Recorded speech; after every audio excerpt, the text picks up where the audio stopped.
RSS और BJP ध्यान से सुन लें। सरकार के, दिल्ली पुलिस के, मनुवादियों के और आरएसएस वादियों के सभी के मुंह पे एक बड़ा तमाचा है हिंदू मुसलमान की साजिश की, जो एक बड़ी बुनियाद है, उसको एक करारा हार देने का तरीका और जरिया है। हमारे इलाके में तो पता ही है ना मुखबिर कितने होते हैं। मुखबिरों पे ही सरकार हजारों लाखों करोड़ खर्च करती है, क्राइम रोकने के लिए नहीं, उनकी आवाज दबाने के लिए, उनके लोगों को दबाने के लिए। कि सरकार ने कितने झूठ, कितनी मक्कारी की है। मुसलमानों को एक फलक्रम की तरीके से इस्तेमाल किया जा रहा था। सारी देश की पॉलिटिक्स, गंदी पॉलिटिक्स मुसलमानों की नफरत की बुनियाद पे हो रही है। कोर्ट के फैसले के बाद ये हुआ कि सरकार के और अमित शाह साहब की, अमित शाही पुलिस के भ्रष्ट अधिकारियों के सारी कोशिशों के बाद, सारी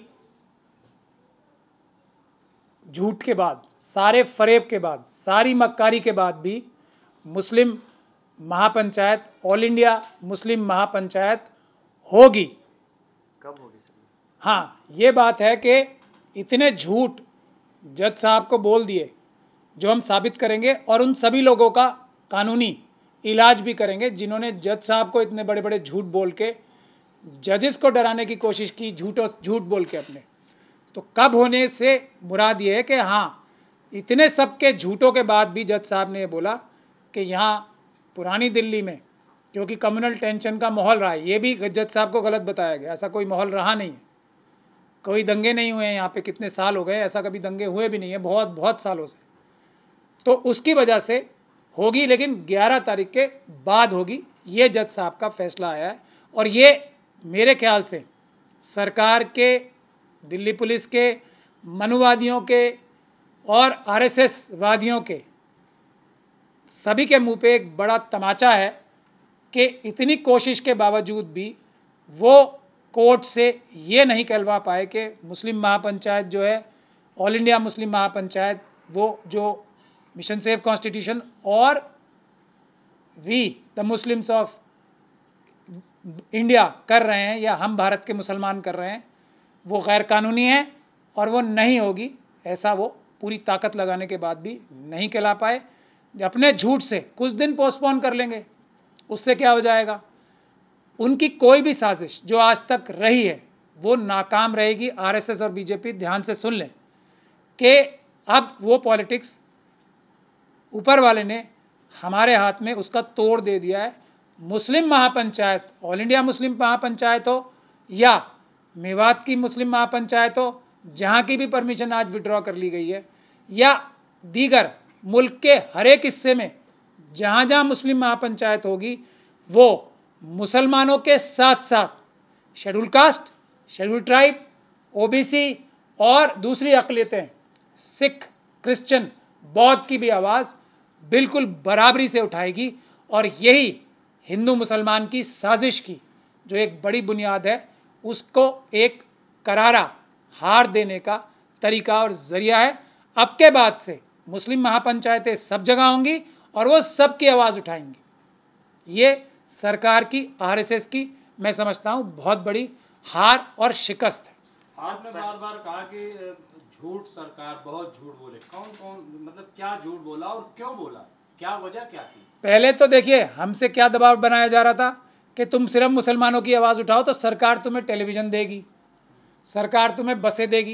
ये बोला जा रहा है, पूरी मदद करेगी, हर तरीके से मदद करेगी, लेकिन सिर्फ मुसलमानों की आवाज़ उठाओ। ये शेड्यूल कास्ट, शेड्यूल ट्राइब और ओबीसी और दूसरी माइनॉरिटीज़ की बात मत करो तो सरकार सपोर्ट करेगी। और अगर तुम सिर्फ मुसलमानों की आवाज़ नहीं उठाओगे तो हमारे बड़े लोग जो हैं वो बड़े परेशानी में आ जाएंगे, मुश्किल में आ जाएंगे, तो हमें करने ही नहीं देंगे। तो अब कोर्ट में क्या बोला जाके कि हम लोग सिर्फ मुसलमानों की आवाज़ उठाना चाहते हैं, जबकि हमारे पोस्टर में ही लिखा हुआ है।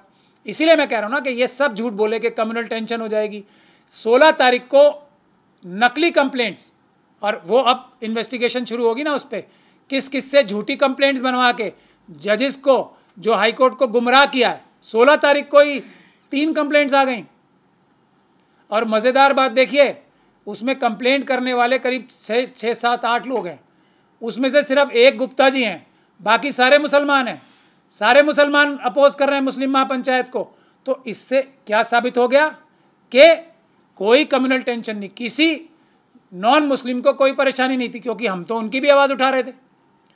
मुसलमानों से ही जो सरकार के एजेंट ही होंगे, या हमारे इलाके में तो पता ही है ना मुखबिर कितने होते हैं, सैकड़ों हज़ारों तादाद में मुखबिर SC ST और माइनॉरिटीज़ के इलाकों में तो मुखबिरों पे ही सरकार हज़ारों लाखों करोड़ खर्च करती है, क्राइम रोकने के लिए नहीं, उनकी आवाज़ दबाने के लिए, उनके लोगों को दबाने के लिए, ताकि तुम अपनी हक की आवाज़ पीसफुल प्रोटेस्ट के जरिए ना उठाओ। तो उन्हीं मुखबिरों से कंप्लेंट कराई है। 16 तारीख को ही सारी कंप्लेंट्स हो गई, 16 तारीख से पहले कोई कंप्लेंट नहीं दी। तो ये सब चीज़ें साबित करती हैं कि सरकार ने कितने झूठ, कितनी मक्कारी की है। और क्या रीज़न दिया है जज साहब को कि ये जो दिवाली है उस तक बीच में श्राद्ध होंगे, बहुत सारे तकरीबें होंगी जिसमें कम्युनल टेंशन पैदा हो सकती है। जब परमिशन दी थी हमें, तब ये डेट्स नहीं पता थी क्या सरकार को? तब ये डेट्स पता थी ना। दिवाली तो तब भी पता थी कब होनी है, दूसरे फंक्शन भी तब भी पता थे। तो इस तरह के जो झूठ बोले हैं उसके खिलाफ हम सुप्रीम कोर्ट भी जाएंगे। और इस अदालत ने भी जो हमसे कहा है, Muslim Mahapanchayat all India, we the Muslims of India, हम भारत के मुसलमान ज़रूर करेंगे, बहुत जल्दी करेंगे। डेट में मौलाना तौकीर रज़ा साहब से अभी डिस्कस करूंगा। अभी भी जज साहब ने ये कहा था कि 4:15 बजे के 20 मिनट में ऑर्डर अपलोड हो जाएगा, लेकिन पता नहीं किस वजह से अभी तक ऑर्डर अपलोड नहीं हुआ है, तो हम भी इंतज़ार कर रहे हैं। उसके बाद मैं मौलाना तौकीर रज़ा साहब से डिस्कस करूंगा। मुस्लिम महापंचायत कोर्ट के ऑर्डर से अब होगी और उससे भी ज़्यादा कामयाब होगी जो शायद पहले होती, क्योंकि जो लोगों के दिल में तड़प मैंने देखी है कि मुसलमानों के प्लेटफॉर्म से सब मजलूमों की आवाज़ उठने में, जो मुसलमानों के अंदर मैंने एंथुजियाज़म या तड़प देखी है, ऐसा मैंने कभी नहीं देखा अपनी ज़िंदगी में। क्या अदालत की तरफ से ये बोला गया है कि आगे 15 दिन बाद आप कर सकते हैं महापंचायत? बिल्कुल बोला गया है। जो ओरल ऑर्डर फरमाया है ना, वो बोला है कि ये दिवाली तक आप लोग रुक जाएं, उसके बाद आप कर सकते हैं, ये आपका अधिकार। अगर उसके बाद कोर्ट चला जाता है फिर आगे क्या करेंगे आप? नहीं, अब तो कोई रास्ता बचा ही नहीं ना किसी के पास कोर्ट जाने का। अब तो कोर्ट का फैसला आ गया। मुस्लिम महापंचायत के कॉन्सेप्ट को कोर्ट ने मोहर लगा दी कि आप ये काम कानूनी और संवैधानिक रूप से कर सकते हो, इसमें कोई रोक टोक नहीं है। ये हमारी सबसे बड़ी फतह है। आज तक जो सरकारी जलसे जुलूस नहीं होते थे ना, उनको परमिशन नहीं देती थी सरकार। आज ये सबसे बड़ी जीत ये है। और इसके बाद सभी लोगों को, सभी SC ST OBC माइनॉरिटीज़ के लोगों को एक रास्ता खुलेगा कि अब अदालत ने साफ कर दिया है सरकार और पुलिस का कोई काम नहीं है, सिर्फ लॉ एंड ऑर्डर के लिए रोक सकती है, वो भी कुछ टाइम के लिए। ये एक बहुत बड़ी फतह है। अब सिर्फ सरकारी रैलियां नहीं होंगी, सिर्फ सरकारी रैलियां नहीं होंगी, अब लोगों की जेन्युइन रैलियां भी होंगी। सरकार की मदद के बगैर भी, RSS और BJP की मदद के बगैर भी रैलियां और अपनी पीसफुल प्रोटेस्ट की आवाज़ उठाने का रास्ता अब साफ हो गया। क्या एजेंडा क्या था इसका? क्यों मतलब आप ये मुस्लिम महापंचायत करने जा रहे थे और सरकार को क्या लगा कि एजेंडा सामने आ जाएगा? कौन सा एजेंडा था? देखिए, हमारा ओरिजिनल एजेंडा हमेशा से मिशन सेव कॉन्स्टिट्यूशन का ये रहा है, जो हमारी कॉन्सेप्ट भी है कि मजलूमों को एक जगह आना चाहिए, सब मजलूमों को। मजलूम का रिश्ता जो है दुनिया का सबसे मजबूत रिश्ता है, चाहे वो फ़िलिस्तीन के मजलूमों का रिश्ता पूरी दुनिया के मजलूमों से हो, वो रिश्ता। और उसके लिए पूरी दुनिया में मजलूम प्रोटेस्ट कर रहे हैं अपनी सरकारों के खिलाफ भी जाके। हमें भी रोका जा रहा है, लेकिन इंशाल्लाह इस बार फिर जुमे के दिन मैं फिर प्रोटेस्ट करूंगा जामा मस्जिद की सीढ़ियों से। तो ये एजेंडा हमारा जो है, सरकार, कोई भी सरकार जो जुल्म करती है, RSS और BJP की तो ख़ास तौर पे, वो डरती है। और मुसलमानों को एक फलक्रम की तरीके से इस्तेमाल किया जा रहा था। सारी देश की पॉलिटिक्स, गंदी पॉलिटिक्स मुसलमानों की नफ़रत की बुनियाद पे हो रही थी। तो मुसलमानों को ही कोई ऐसा रीज़न, कोई ऐसा रास्ता तलाशना पड़ रहा था जिससे इस जहर को जो RSS और BJP फैला रही है, ये जिम्मेदारी भी मुसलमानों के कंधों पे आन पड़ी कि इस जहर को कैसे ख़त्म किया जाए, जबकि कोई भी और पार्टी, कोई भी और ताकत, कोई भी और ऑर्गेनाइजेशन इस जहर को अपनी पूरी ताकत लगाने के बावजूद भी ख़त्म नहीं कर पा रही थी। दूसरी एक वजह ये कि मुस्लिम क़यादत, मुस्लिम जो अवाम है वो इतनी बहादुर, ज़हीन और समझदार है, उसने CA NRC के प्रोटेस्ट करके CA NRC के प्रोटेस्ट करके सभी मजलूमों की हिफाजत की। लेकिन जो हमारी क़यादत है वो इतनी मजबूर, बुज़दिल और एक तरीके से लालची हो गई है कि वो इतनी ताकतवर आवाम को, मुस्लिम आवाम को रास्ता नहीं दिखा पा रही कि वो सभी मजलूमों की हिफाजत कर सकें, सभी मजलूमों की आवाज़ उठा सकें।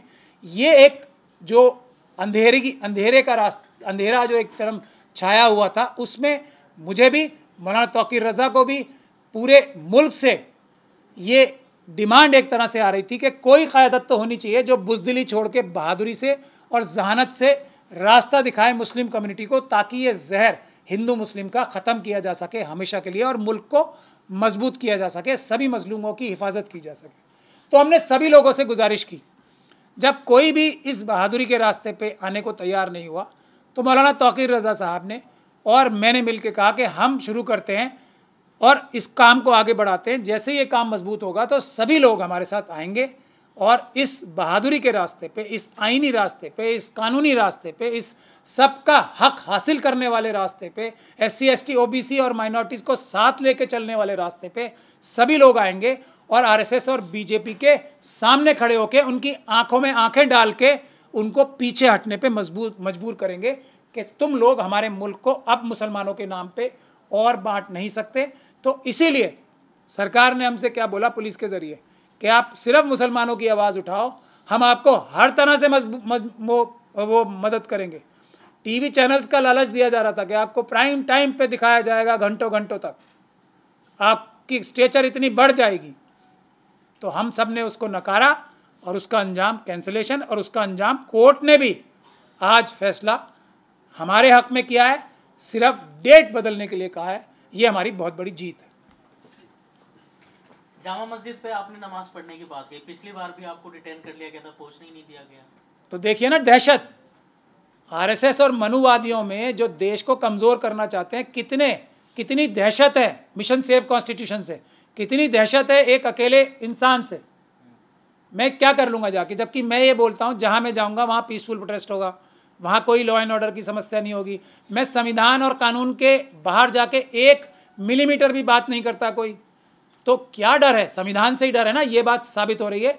मैं इस बार फिर जाऊँगा जुम्मे को, अगर मुझे, और अब मैं अलग अलग जगह जाके बात भी कर रहा हूँ, तो अलग अलग मस्जिदों में भी वहाँ के सब जगह से मुझे 100 आउट ऑफ 100, 100 में से 100 लोग ये कह रहे हैं कि फ़िलिस्तीन की आवाज़ उठाना सबसे अहम जिम्मेदारी है हर एक इंसाफ पसंद इंसान की, जो आवाज़ इस जुमे को फिर उठेगी नमाज के बाद वहाँ की सीढ़ियों से, चाहे कोई अमित शाही इमाम अपने गुंबद कैफ़े के चक्कर में या किसी और चक्कर में साथ दे या मुखालफत करे, आज नहीं तो कल सबका हिसाब होगा। लेकिन इस वक्त जो है, ये जो बुज़दिली है, ये जो मुनाफिकत है, ये जो लालच है, अपने अपने लालच के पीछे हज़ारों जो बच्चे मारे जा रहे हैं बमबारी से, वो नज़र नहीं आ रहे अपने गुंबद कैफ़े की वजह से, वो भी एक्सपोज करना सबसे ज़रूरी और अहम है। मेरे ख्याल से ऑर्डर भी आ गया है, काफ़ी लंबा है। नेशनल दस्तक की आपसे गुजारिश है कि अगर इसको बचाना चाहते हैं तो नेशनल दस्तक को सब्सक्राइब करने के लिए रेड कलर के सब्सक्राइब बटन को दबाएं, फिर बेल आइकन की घंटी दबाएं। नेशनल दस्तक को बचाने के लिए बहुत ज़रूरी है कि हर खबर को शेयर करें, लाइक करें, कमेंट जरूर करें।